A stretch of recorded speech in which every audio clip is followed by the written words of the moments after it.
गौतम बुद्ध के शानदार उपदेश जो बदल देंगे आपका पूरा जीवन। बुद्ध पूर्णिमा के दिन गौतम बुद्ध का जन्मोत्सव मनाया जाता है। गौतम बुद्ध ने दुनिया को अहिंसा, करुणा और शांति से जुड़े उपदेश दिए हैं। जानिए कुछ उपदेशों के बारे में। गौतम बुद्ध से व्यक्ति को अच्छा जीवन जीने के लिए कई उपदेश दिए हैं, जिनका पालन करना लाभकारी हो सकता है। वैशाख मास की पूर्णिमा तिथि को बौद्ध धर्म के संस्थापक भगवान गौतम बुद्ध की जयंती मनाई जाती है। इस दिन को बुद्ध पूर्णिमा के नाम से जानते हैं। कहा जाता है कि इस दिन भगवान गौतम बुद्ध ने नेपाल के कपिलवस्तु के पास लुम्बिनी में जन्म लिया था।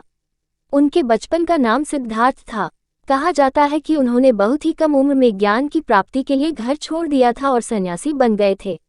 घर छोड़कर बोधिवृक्ष के नीचे उन्होंने कठोर तपस्या करके ज्ञान की प्राप्ति की थी। जिस स्थान पर इन्हें ज्ञान हासिल हुआ उस स्थान को बोधगया कहा गया। इसके साथ ही गौतम बुद्ध ने बौद्ध धर्म की स्थापना की थी और अपना पहला उपदेश सारनाथ में दिया। हर साल बुद्ध पूर्णिमा के दिन बौद्ध धर्म के अनुयायी धूमधाम से जन्मोत्सव मनाते हैं और अपने घरों पर दीपक जलाते हैं। इसके साथ ही गौतम बुद्ध द्वारा बताए गए 4 आर्य सत्यों का उपदेश को पढ़ते या सुनते हैं। इसके साथ ही उनके उपदेशों का अनुसरण करके धर्म के पग में चलने की कोशिश करते हैं। बुद्ध पूर्णिमा के खास मौके पर आप भी पढ़ें ये खास उपदेश जो आपके पूरे जीवन को बदलकर रख सकते हैं।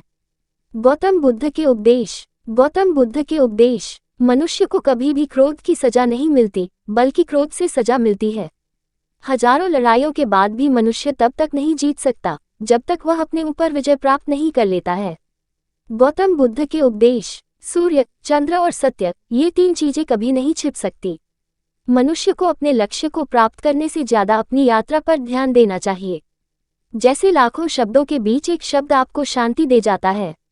गौतम बुद्ध के उपदेश। जीवन में शांति और खुशी चाहिए तो कभी भी भूतकाल और भविष्यकाल में न उलझें।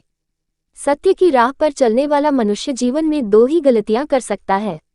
पहला, या तो पूरा रास्ता तय नहीं करता और दूसरा कि वह शुरुआत ही नहीं करता। गौतम बुद्ध के उपदेश। शांति व्यक्ति को अंदर से आती है, इसलिए कभी भी बाहर खोने की कोशिश नहीं करनी चाहिए। कभी भी बुराई से बुराई खत्म नहीं होती। हमेशा बुराई को प्रेम से ही खत्म किया जा सकता है। गौतम बुद्ध के जो व्यक्ति अपना जीवन को समझदारी से जीता है उसे मृत्यु से भी डर नहीं लगता। मनुष्य अपने अच्छे और बुरे स्वास्थ्य का जिम्मेदार स्वयं है, इसलिए वह खुद के खानपान का जरूर ध्यान रखें।